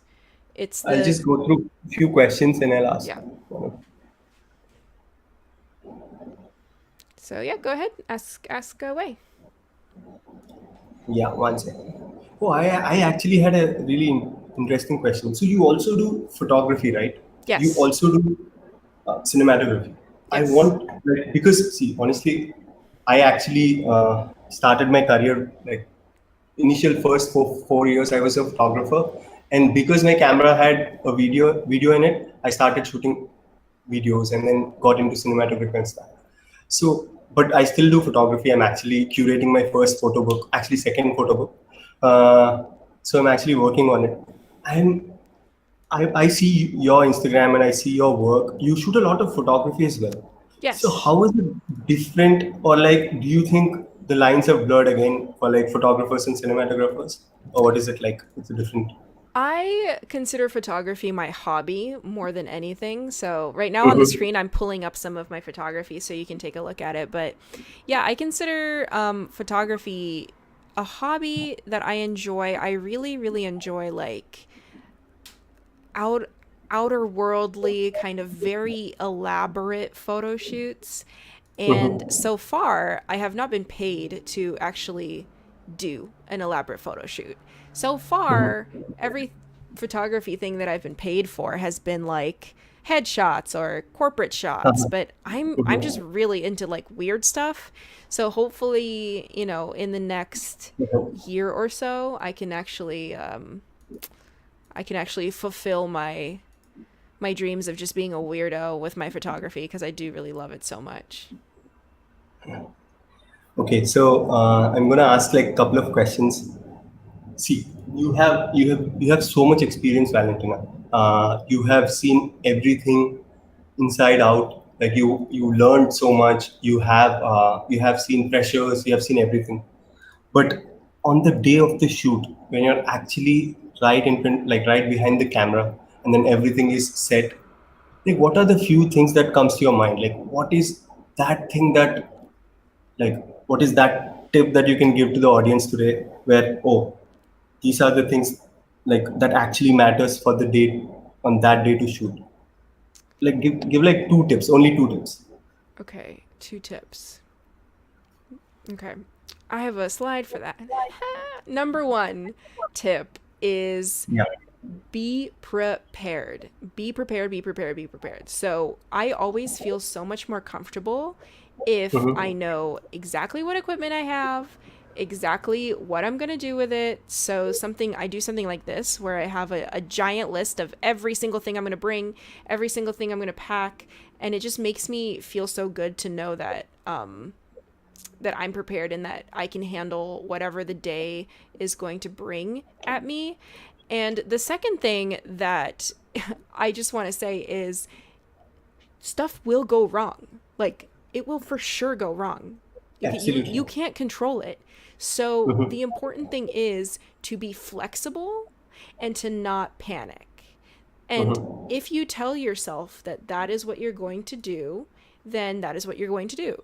You're going to be flexible and not panic. I did actually have a thing about this. So for this shoot that I did, I we were running an hour behind, and it wasn't my fault. It wasn't it was the art department's fault because they prepared a set that they weren't supposed to prepare. They spent an hour preparing a set when it was supposed to be the completely different set that they were supposed to prepare. And we lost an hour of a day that was already extremely, extremely tight. Let me just play this behind the scenes, but silently. Yeah. So what did I do? I didn't panic. Okay. I knew exactly what I needed to get done. I knew exactly which shots I wanted to cut out, how to make up for that lost hour. And the most important thing was that I didn't tell anyone about it. I kept going as if it was a normal day. I talked to the art department privately. I told them, please get this done. And I kept everyone happy and occupied and didn't stress anyone out the entire day. I kept it light. I kept it One fun. thing, one thing I want to add is like the other day I saw your Adobe stream, like you were doing the stream. Man, I've seen like 70 technological things got like crazy that day. Like your mic was going on, and then I saw how well you were handling the whole thing. You were like so calm. You were like, man, and someone even in the comments was writing, "Oh, how can she be so calm?" And like you're like, to be honest, like this again like comes from a lot of experience and stuff. But that day I was like, man, how can Valentina be like this? She's like this. Like she can zen through anything, any kind of a technological mishap. You can still Yeah. go on and like finish your Yep. work at, yeah. And it's Because, amazing, man. It's such a great quality you have, you know. And yesterday, like one of my friends, like his name is Fabian, and he was telling me, man, she just looks like a great person, you know. And I asked him, what do you like about that? He was like, I really like Valentina. I was like, oh, what do you like about her? And he said, you know, I checked all her work. I love her work. There's no doubt. But the most important thing is she just looks like a great positive being, you know. And then I just really like that about her. And I was like so happy to just listen to it. And I'm just taking a question one by one. And Ashwini from the back is actually trying to do that. Okay, so one question someone has asked. It's Jason, I guess. So, do clients prefer taking people with like a lot of equipment or like with a good portfolio? It's a great question, Jason. Neither. Clients prefer neither. Clients prefer taking people that they know. So they will choose their cousin over you. It doesn't matter what That's your really- portfolio looks like. So Mhm. you have to know people. That's the only way I get hired, is that I know people. And then I show them my portfolio. That's it. So it's good to have the portfolio in your back pocket. You don't need Mhm. equipment. So many DPs, and I'm saying like 80% of the DPs I know do not own their own equipment, do not own their own cameras, do not have a light. Absolutely. Yeah. Yeah. None of them actually own. Yeah. They always rent. Yes. So yeah, they know someone and then they show them the portfolio, but cold calling people and just sending your portfolio to them or sending your reel hardly ever works. I mean, I'm not even like a big deal influencer, and I still get like 2 or 3 portfolios a day sent to me. People are like, "Hey, check out my work. Do you want to hire me?" And I'm like, "I can't keep up with this. Like if I watch this every Yeah. day."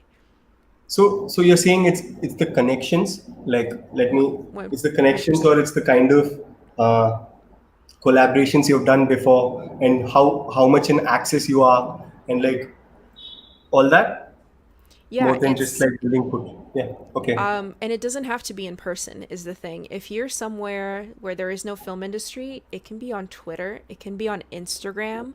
You don't even have to have a following at all.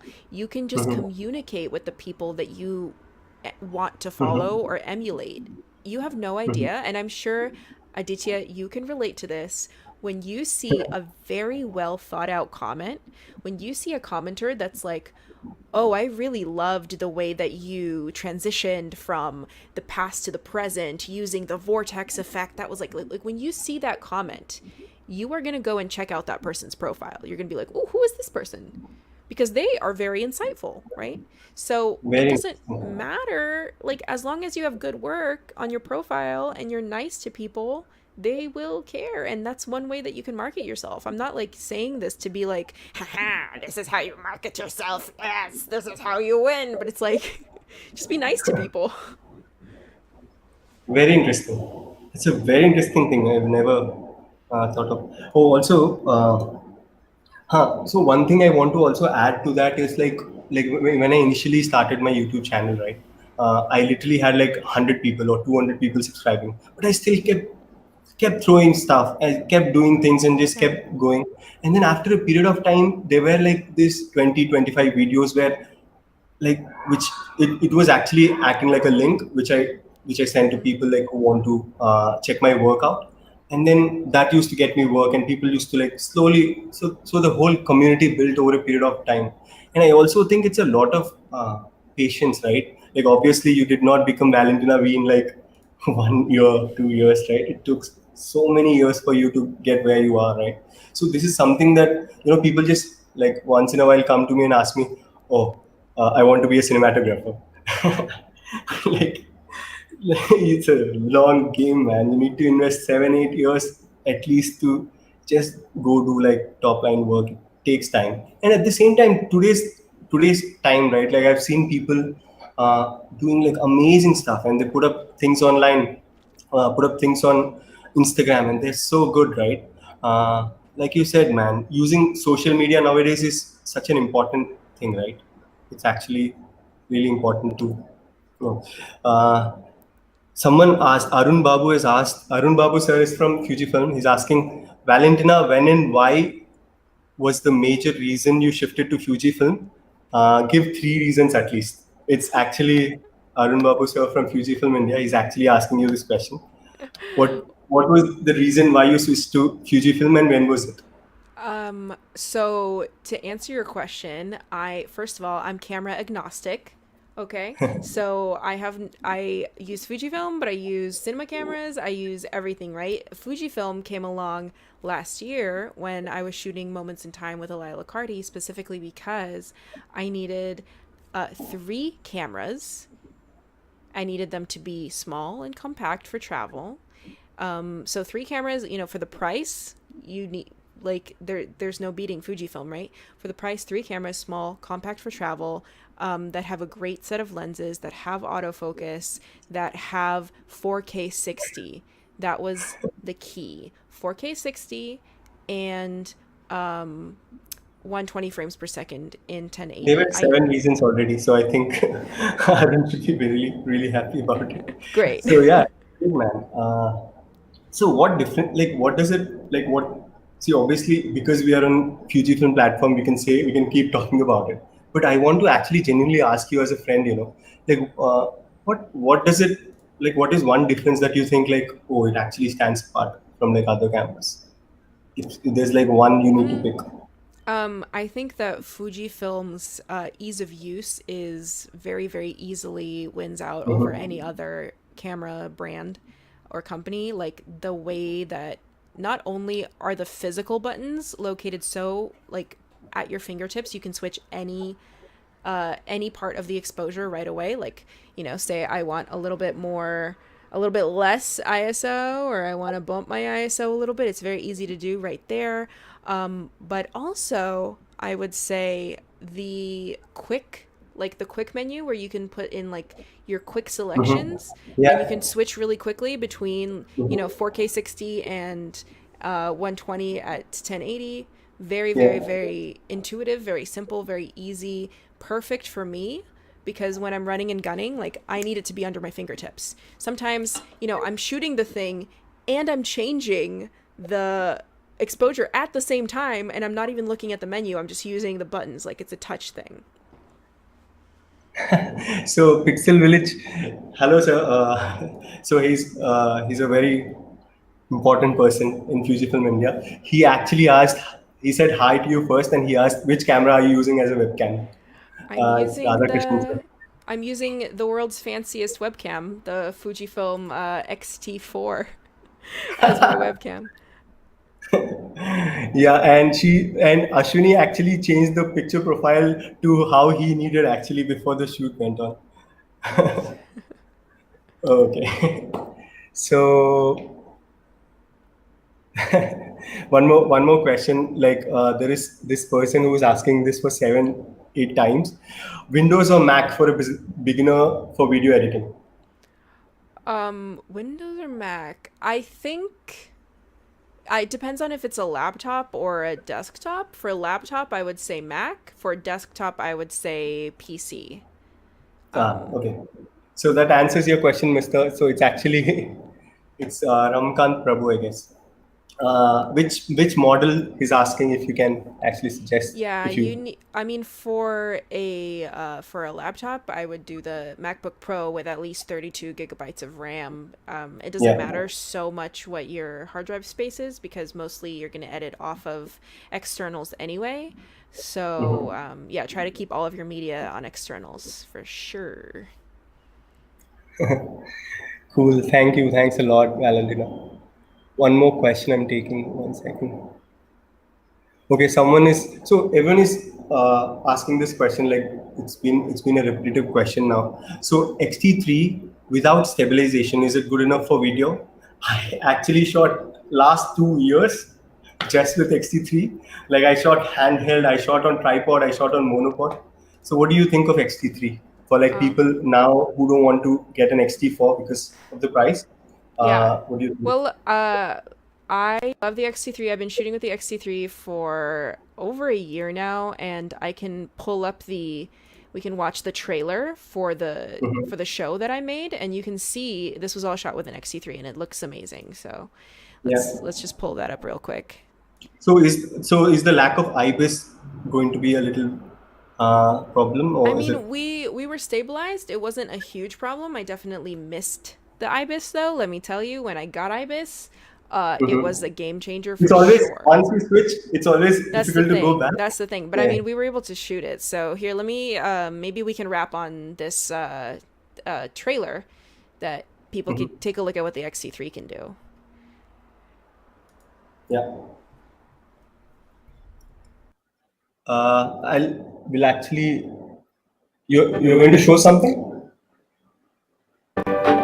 Okay. Yeah. Are you comfortable? No, I'm not comfortable. Okay, let's go. Explain. Valentina, let me know when you go live.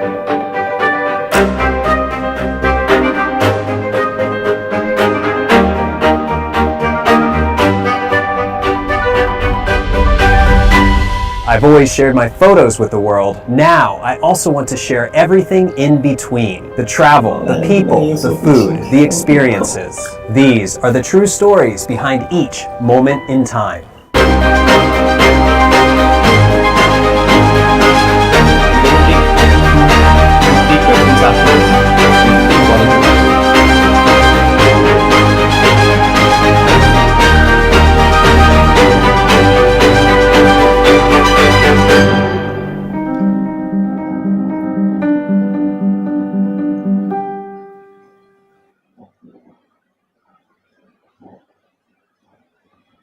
So that's what the XT3 can do. So I'm going to take 2-3 more questions and then we can call it a wrap. So Rick Jane has asked how to properly use natural light. Oh, that's a really good question. When the sun is your only source, definitely put the sun behind you and then bounce light forward. That's going to be ideal for you. However, it's always best to shoot either during the morning or in the evening when the sun is lower in the sky. It's just nicer that way. If it's an overcast day, you are in luck because overcast days are the best. That way you can bring your own lighting in, something like and I've done this before, like an Aperture 300D Mark II or the new Aperture 600D, and you can use that as like an artificial sun, as an artificial kicker. But always, always, always be careful when shooting in natural light, because if you're shooting under any kind of shadows, say you're shooting under a tree or under a house or something where there is movement of shadow and light on the face, it's gonna look bad. So in that case, you always want to diffuse it with like an 8x8 or even like a regular, reflector diffuser 5-in-1 kind of thing. You just want to keep the face very, mono, like one color. You don't want a bunch of speckles on the face. So in whatever way you can do that, but yeah, definitely always, always, always keep the sun behind you if you can. You don't want to get that harsh sunlight, those like dark rims. Yeah. Not fun. Amazing. That's a great tip there. So Vijay Savnani is a good friend. He's asking, hello Valentina, what's your personal experience in color in video and photos in a Fujifilm camera compared to another brand? Fujifilm colors are so great. He's asking about the color, what do you think of the color profiles in Fujifilm, and what do you think of the image coming out of Fujifilm, and what is the color like? Yeah, I mean, Fujifilm is very well known for having outstanding color science and color quality, because it comes from a film stock brand, right? Fujifilm was actual Fujifilm, so Eterna and Provia and all this, and now that they have those built-in profiles in the actual cameras, they're beautiful. And in fact, the second season of my travel show, we didn't shoot log, we just shot the entire thing in Eterna, and it looks beautiful. Yeah, so actually, so that's what other people have asked. It's quite a common question. F-log or Eterna, which one do you like? It depends on the situation. If I need the dynamic range, I'll do F-log, but otherwise I'm just fine shooting Eterna. So my aunt has asked a really important question. So it's completely away from all the things that we're discussing. Is it equal opportunities kind of situation in your industry for all genders? That was a great reaction. Radhika Aunty, I hope that answered your question. Take a look at my Twitter from my tweet from 3 days ago, and that will answer your question. It is not. It is much worse for women. It is the worst for women. Everything I do feels like I'm representing my entire gender, and it is so much pressure on my shoulders to not mess up, to be perfect, to do everything perfectly, because there's so few of us, and I wish there were more. And that's the whole reason that I do any of this, like talking to brands and being an ambassador, because literally all I want to do is shoot cool stuff. But usually for talks like this, it's hard to find a woman, and I'm like, okay, I'll be that voice, because I'm here. But yeah, oh man, it is so hard. It is so tough. You have no idea. You have no idea. It's so No, hard. absolutely. Yeah, yeah. I've actually read like quite a number of articles as well. Like, what is the balance like? It's like literally in 90s and tens, and so difficult to find like uh, male thing. Okay, so one more question by Jason. Hey Aditya, do you use stabilization in post production since you shoot handheld? How do you cope with the lack of stabilization? Oh, that's actually you can answer that question. So Uh, do you do stabilizing on in post when you do handheld a lot, or do you? Yeah. yeah, that's one of the reasons why it's so important to shoot 4K. It's so important. Mhm. And if you know that, say, you don't have a stabilizer and you don't have a shoulder rig or a stabilizer or a tripod, you're just shooting Or handheld monopod. or monopod, you have nothing, you're just shooting handheld, there's no IBIS either, then turn your shutter speed faster just a smidge, because when you put that stabilizer on it, it's going to, after it stabilizes, you're going to see like little bits of that like Yeah. Yeah. fuzzy, I like, can. you know what I'm Uh-huh. talking about, the little, the little motion jitters, the little Yeah, the yellow motion. kind of. Yeah, Yeah. so definitely Mhm. turn your shutter speed just a little bit faster. Amazing. That's a great tip there. So warp stabilizer in Premiere Pro. I love warp Yeah. stabilizer. I prefer the position scale rotation preserve Mm-hmm. scale feature of it over the like subspace warp or the perspective warp, just because those like give the jello effect, and I would just rather it, do this instead of like that. Amazing. I think. Let me check if there are any questions.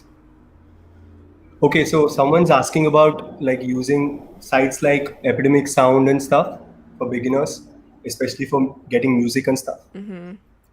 Yeah, that's a great site. I use them all Yeah. the time. They're a subscription site, so unless you don't want to pay a subscription, you could use something like Pond 5 or actually Premiere Pro just partnered with two large sound libraries. I think Epidemic's one of them. So if you go into Oh, Premiere Pro, you go into the Essential Sound panel. Now Adobe Stock has a tab, and no way. Okay. here's the So like kicker. when I Here's use the that, this. Okay, sorry. you can you can set your playhead at any point in your sequence that you want to audition any song, and you can sync the song audition to the playhead. So as you're playing through the songs and you're like checking what song you want, it's literally Amazing. playing through your video, making sure that it's right. And then when you select the song it's right, all you do is just drag it into your timeline. That's it. It's nice. Amazing. This is some honestly, Valentina. I think we're gonna end this now. It's been more than 2 hours. I can't even like. It doesn't even feel like 5 minutes. Valentina, thank you so much, Valentina. What can I say? I've learned a lot. I hope everyone has learned a lot. I would again request all of you to subscribe to the channel and go check Valentina's work. Check her Instagram. uh, Check Fuji X India's Fujifilm X India's Instagram profile.